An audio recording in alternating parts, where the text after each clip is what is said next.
Hi everybody, welcome to Yoga and Coffee. My name is Carrie Williamson. I am a physical therapist and yoga instructor. I'm here today to teach you all about the foot for the first video on my series on the foot. This series is going to help you understand your foot better and understand how to use yoga to keep your foot both strong and flexible, as well as understand what exercises work best for you. So let's get started. To start out with, let's talk about some basic anatomy. The bottom of the foot has 3 arches that you should know about. It has the medial longitudinal arch, the lateral longitudinal arch, and the transverse arch. These 3 arches together help to form the muscles and the fascia and ligaments in your foot. Different people have slightly different shapes in their foot. If you've ever been to a running store, you probably got analyzed for whether or not you had foot pronation or foot supination. So let's take a little bit of a deeper look into what that is. So a lot of people will just put their foot on the ground and kind of take a look at how far their arch is from the ground.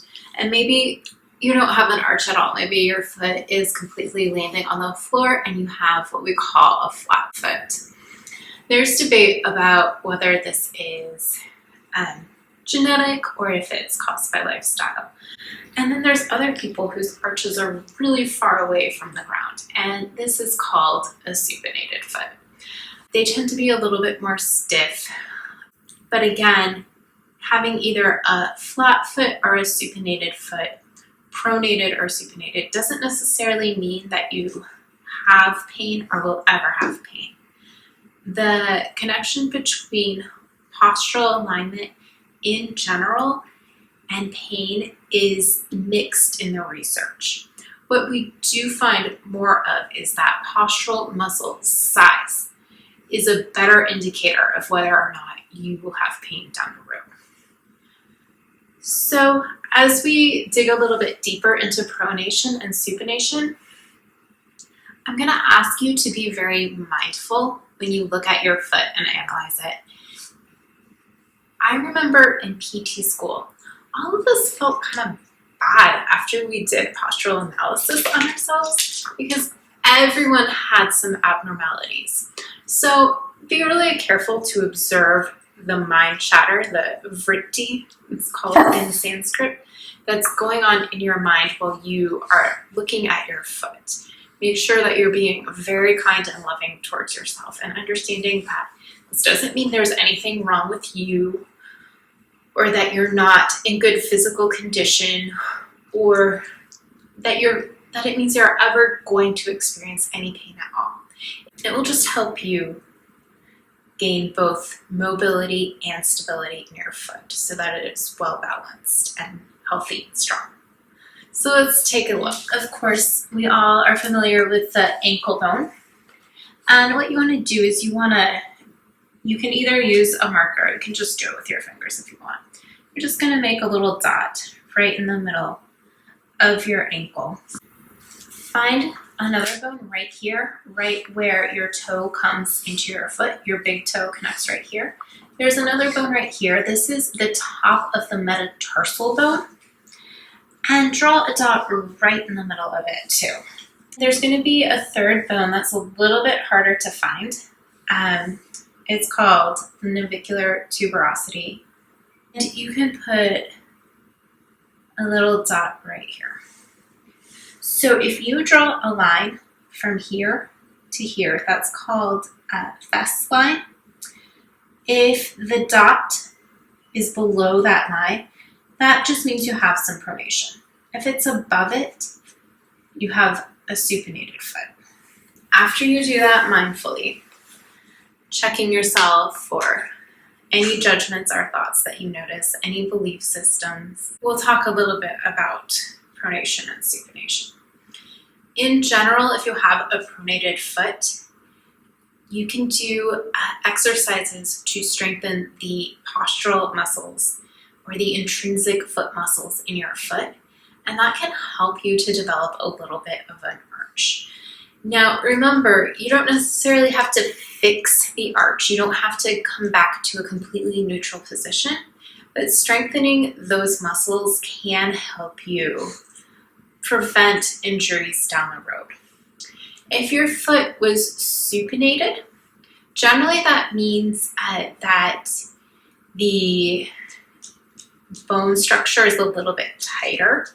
You can still benefit from postural strengthening. It's definitely not going to hurt you at all, but you may want to spend a little bit more time working on fascia releases and mobility activities. Let's take a look now at the toes. A lot of people, if you look at your toes, again, being mindful and being sure not being sure to be kind to yourself based on the conversation that you're having about anything that isn't perfect. Nobody's foot is perfect. We all have little abnormalities. One common thing that we see that can lead to surgery in a lot of people is something called hallux valgus. So I actually do have this, and you can see it on my foot. So instead of the toe going completely straight up and along the metatarsal bone, which I can feel right here, I can feel a bone coming here to here. And then the toe kind of goes in a little bit. And so this bone right here sticks out.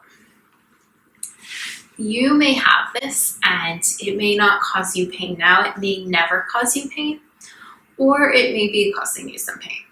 It's not something to worry too much about, but it is good to know about. If you do have this, you can reduce your time wearing flip-flops, and you can do some activities that will go over in the future to help keep it from getting worse or even fixing it. Again, remember, alignment doesn't necessarily correlate with pain, but we can develop postural stability and strength to help protect it. If you look at the rest of your toes, you're probably noticing that they aren't just these straight little lines. Usually some of us have maybe like a bone that sticks up a little bit, or my foot, my toes, my pinky toe and ring toe turn out a little bit. So the toenail is kind of facing that way. So just spend some time looking at your feet, looking at your toes, noticing anything abnormal or not in technical alignment.